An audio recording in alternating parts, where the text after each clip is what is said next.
déjeme agarrarme de una cosa que dijo Alicia hace un segundo. La compañía, Codelco en particular, pero la idea, entiendo yo, es sacar conclusiones que sean generalizables a partir de la realidad que estamos viviendo, Codelco, ENAP y otras compañías, está enfrentando un escenario súper desafiante, la verdad. Esto lo sabemos todos. Durante muchísimos años se ha visto ahí estamos, una progresiva reducción en la ley, ¿no es cierto?, de los yacimientos mineros como resultado de su explotación, ¿no es cierto?, y esto implica desafíos bien relevantes para la compañía, pero también para el Estado de Chile.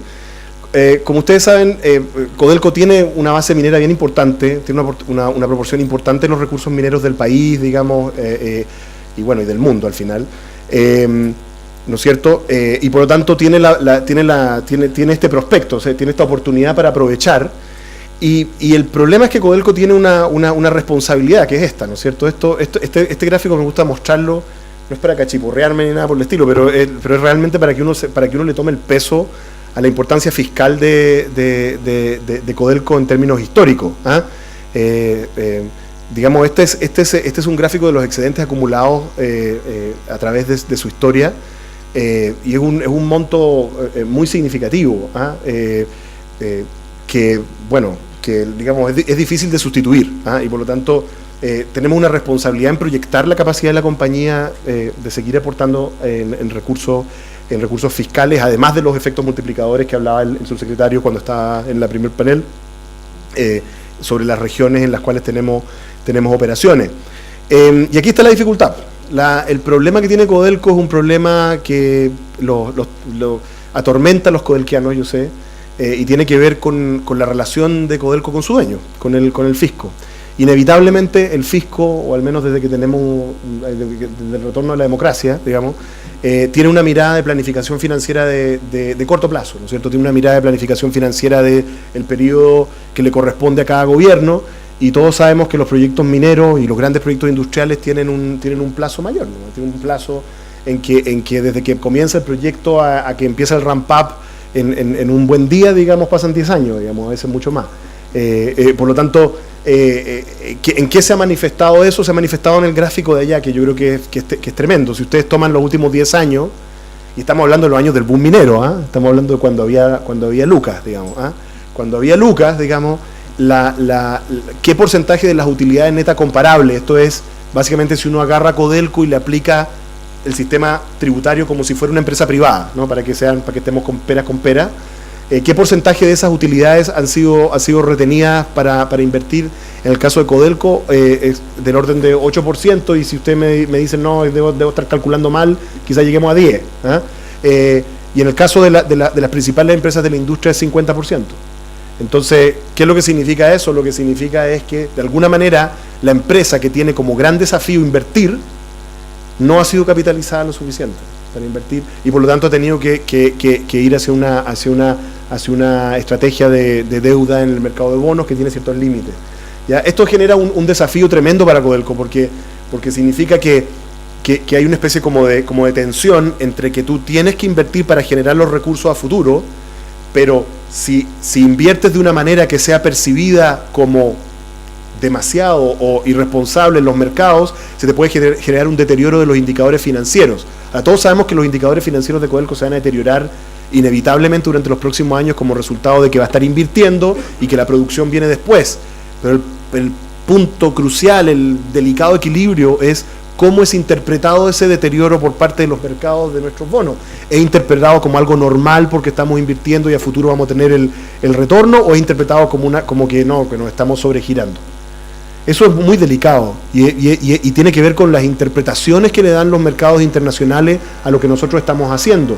Y eso hace crítico lo siguiente: hace crítico que los mercados de capitales internacionales donde nosotros transamos nuestros bonos interpreten que nosotros estamos haciendo los proyectos estructurales bien. Porque como es un problema de interpretación, si interpretan que los estamos haciendo mal, van a decir, esto es mala inversión. Si interpretan que lo estamos haciendo bien, van a decir, bueno, este es un deterioro esperado, transitorio, que después va a ser compensado con mayores utilidades de retorno y seguramente a futuro Codelco va a poder pagar estas deudas, bajar sus indicadores de deuda. Ese es el elemento crítico. Entonces, hacer los proyectos bien, y no solo eso, sino que además explicarlos que los estamos haciendo bien, porque también tenemos ese problema en Codelco, como lo saben los que tienen la historia en la compañía, a veces no somos tan buenos en comunicar lo que hacemos, ¿ah? Explicar lo que estamos haciendo, cómo hemos pensado para hacer las cosas bien, de qué manera estamos racionalizando, es crítico para la viabilidad financiera de la compañía a futuro. Déjenme saltarme algunas cosas e ir, porque si no, esto no... Eso. A ver, ¿cuáles son como las megatendencias en términos de las grandes inversiones que gobiernan cómo mirar, cómo se hace un proyecto bien hecho? Bueno, la que no está ahí, pero no la pongo porque no es ninguna megatendencia, lo obvio es primero hacer los proyectos bien desde el punto de vista de la ingeniería de los proyectos, de la minería, de la planificación minera. En el directorio, como sabe aquí mi colega director Raimundo Espinosa, ¿no es cierto?, hemos estado reflexionando bastante sobre esto, porque, digamos las cosas como son, a veces existe una cierta tendencia a prometer cosas que no han estado completamente analizadas, ¿ah? Y yo creo que eso al final es como pan para hoy, hambre para mañana, porque al final del día, en algún momento tienes que pagar la cuenta de lo que prometiste. El enfoque que estamos teniendo en este directorio y la administración actual es un enfoque opuesto, que es más bien ser extremadamente rigurosos en términos de que lo que prometemos sea algo que tengamos mediana seguridad de que es factible de entregar. Ya en minería nunca va a haber nada seguro porque ustedes saben cómo funciona esta cosa, digamos, el cerro es impredecible, etcétera, los costos se mueven, pero dentro de lo posible que sea algo que uno tiene alguna mediana seguridad de que puede prometer. Entonces, es en ese marco en el cual ha habido un análisis de los proyectos, una reingeniería de los proyectos. En ningún caso esa reingeniería conduce a que los proyectos desaparecen, simplemente que son rediseñados. ¿Cuáles son las otras megatendencias? Bueno, la primera es la pregunta sobre si estamos frente al fin del superciclo. El subsecretario de Minería nos trajo como que trajo la primavera en la mañana diciéndonos que él creía que no, ¿ah? ¿No es cierto? Que él creía que no y que los precios van a ser más altos de lo que todos... Ojalá, yo honestamente, hay que decir que Nacho es un experto en esto y mira, no dice las cosas gratuitamente, así que a mí de verdad me alegra que él tenga esa mirada. Pero bueno, esto es una incógnita, ¿no es cierto? Es una incógnita porque al final del día depende, por supuesto, de las dinámicas del mercado del cobre, la chatarra, los proyectos que salen y todo lo demás, pero lo que gobierna esto tiene que ver con los procesos de recuperación, de crecimiento económico y de la demanda de los principales mercados emergentes, en particular China, la velocidad de la recuperación norteamericana, ya decir recuperación europea es casi como, no sé, pero en fin, estamos frente, no lo sabemos si estamos frente al fin del superciclo.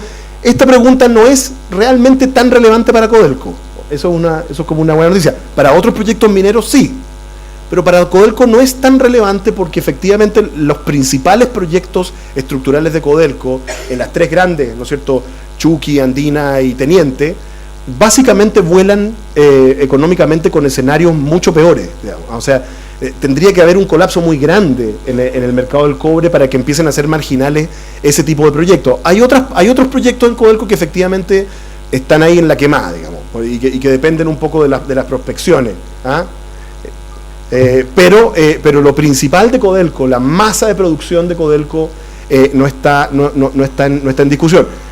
Yo creo que también esto afecta un poco también lo que decía el subsecretario y un poco Raúl también decía el tema de las fundiciones, porque efectivamente distintos escenarios respecto del mercado del cobre viabilizan o no ciertas inversiones que si estás un poco en la quemada puede que no, entonces también ahí nos afecta, pero los principales proyectos estructurales como están hoy en día en realidad no es tan relevante el tema de si estamos frente al fin del superciclo. Lo que sí obviamente es muy relevante para las operaciones, para los costos y para todo eso, pero para los proyectos es menos. Respecto de los elementos habilitantes para esto, está por supuesto, déjenme, bueno, ahí está el precio del cobre, déjenme saltarme un par de cosas, déjenme presentarles algunos elementos que hacen que sea complicado esto. Primero, hay un tema de magnitud. Efectivamente, lo que hemos visto, hemos analizado en el directorio y con la alta gerencia, es que no es trivial esto que se había planteado en Codelco de hacer tantos proyectos tan grandes a la vez, ¿ya? O sea, los recursos, por así decirlo, intelectuales y técnicos de la compañía para manejar con calidad, con la calidad que necesitamos para comunicar hacia afuera, tantos proyectos a la vez, no es tan evidente que sea tan fácil de lograr, ¿ya? Y por lo tanto, uno tiene que entender que como compañía uno tiene recursos de ingeniería, recursos técnicos, pero que son limitados, ¿ah? No hay infinita cantidad de gente que pueda gestionar bien proyectos y todo lo demás. Entonces hay que tener cuidado con, digamos, atochar esas capacidades en exceso, ¿ya? Entonces esto no significa, por supuesto, que esto se convierta en una excusa para no hacer las cosas, pero sí tener cuidado de no tirarle arriba del plato a la gente encargada de los temas de proyecto más de lo que pueden mascar, ¿ya? Y eso es un tema, ¿ah? Entonces no es solamente que son muchos, sino que son simultáneos. La complejidad además de los proyectos ha aumentado, porque obviamente también en los 3 grandes proyectos significa ir a lugares más profundos, ir a lugares más inaccesibles, de menor ley, ¿no? Entonces, no solamente son grandes proyectos simultáneos, sino que son en sí mismos cada uno más difícil.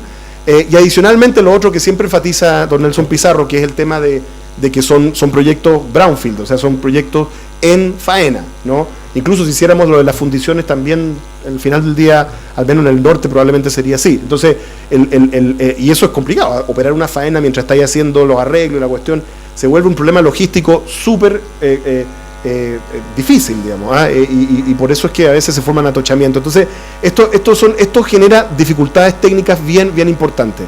A eso hay que sumar algunas lecciones que ha aprendido la compañía, yo diría toda la industria, a partir de la historia de los proyectos grandes. Por ejemplo, el tema de los contratos EPCM, ¿no? Entonces los contratos en que básicamente uno externaliza la totalidad y después al final te lo entregan, por así decirlo.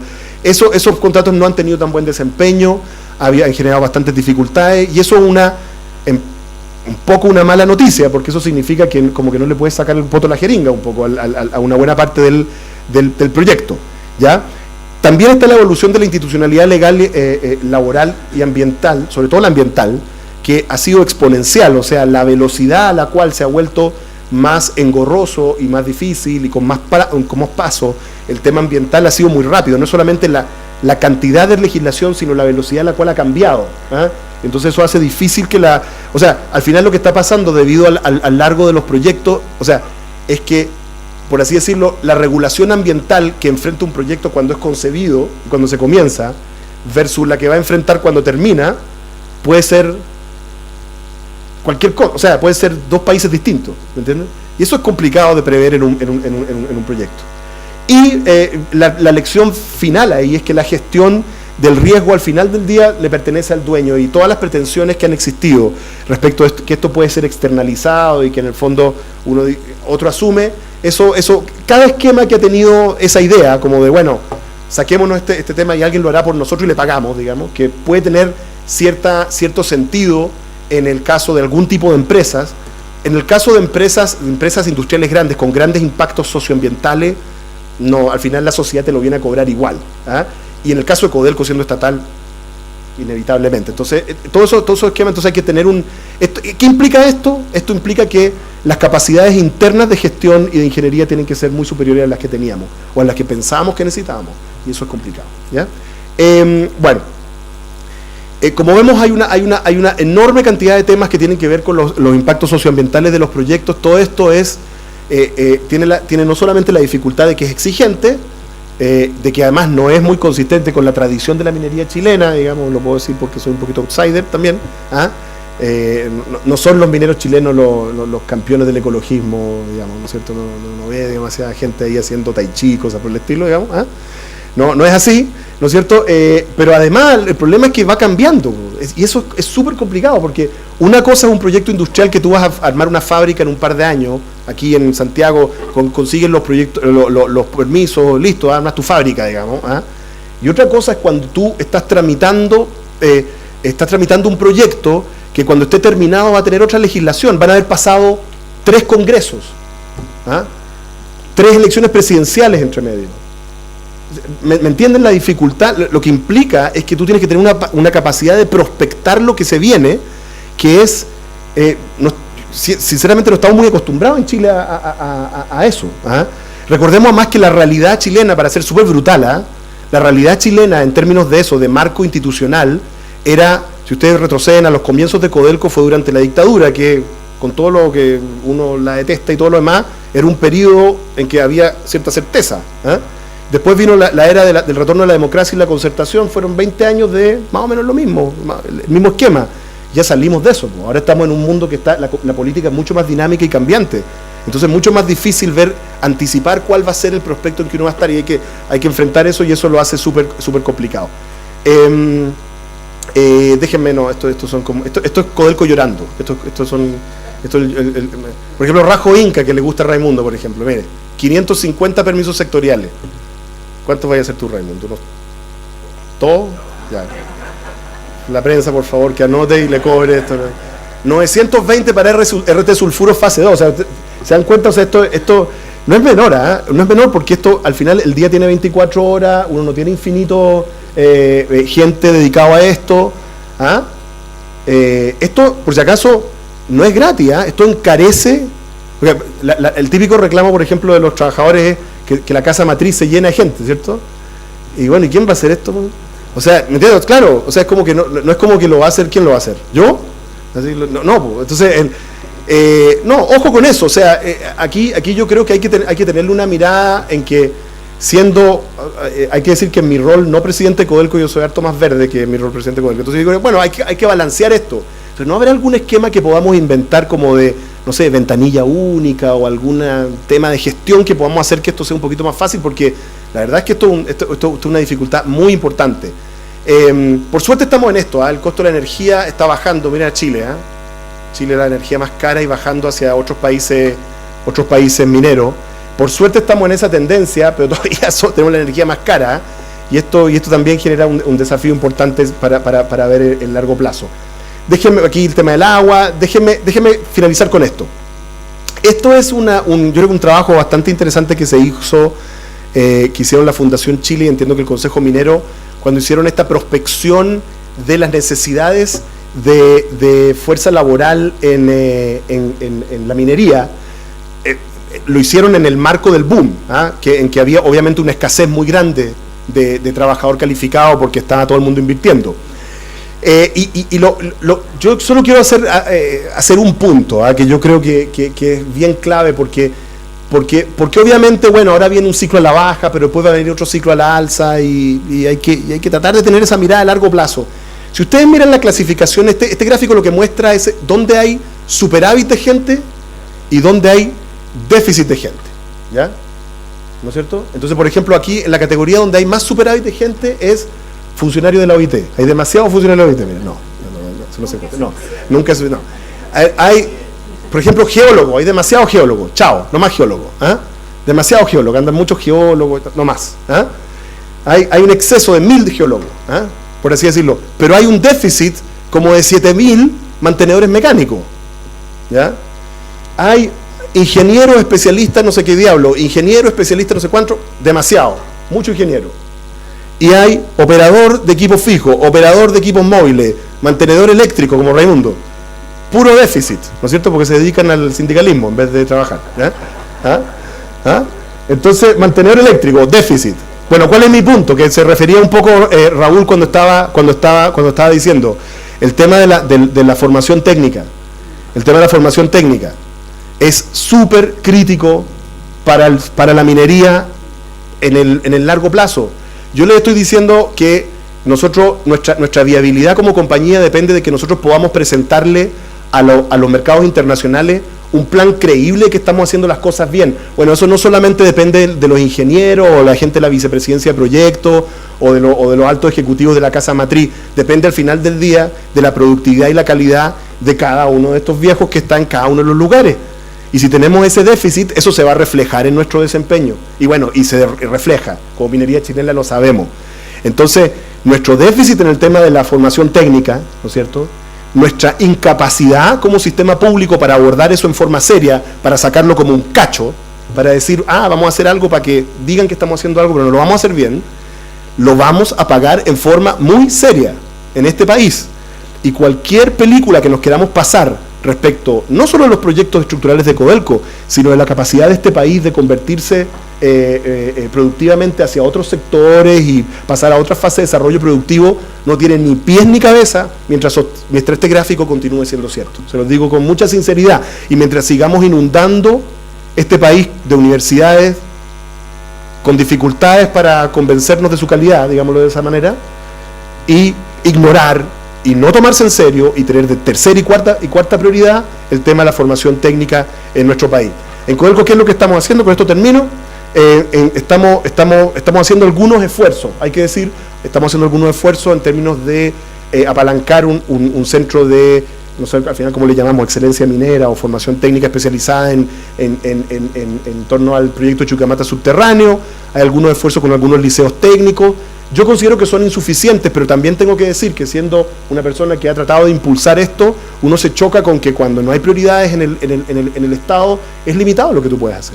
Es limitado, porque al final tú no puedes sustituir al Estado. Yo creo que este es un desafío muy grande. Bueno, en aras del tiempo lo voy a dejar ahí, pero simplemente decirles que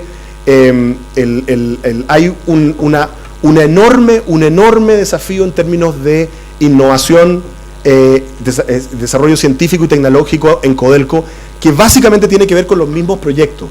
Los proyectos de Codelco son en sí mismos preguntas científicas y técnicas.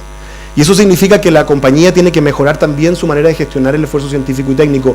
Lo estamos haciendo, lo estamos discutiendo en el directorio. Tuvimos una exposición, de hecho la semana pasada, de consultores que nos han estado asesorando sobre cómo hacer un esfuerzo de organización del esfuerzo en ciencia y tecnología en la compañía, pero no es tan fácil porque Chile no se caracteriza por ser un país muy bueno para esto. Pero lo que sí les puedo decir es lo siguiente: también nuestra capacidad de prometer buenos proyectos depende de que seamos capaces de prometer que vamos a poder hacer los desarrollos científicos, tecnológicos y de innovación que requieren esos proyectos. Y por lo tanto esto también es crítico para el futuro. Espero no haberlos asustado demasiado con el futuro de Codelco, o mejor sí, que asústense un poco. Gracias.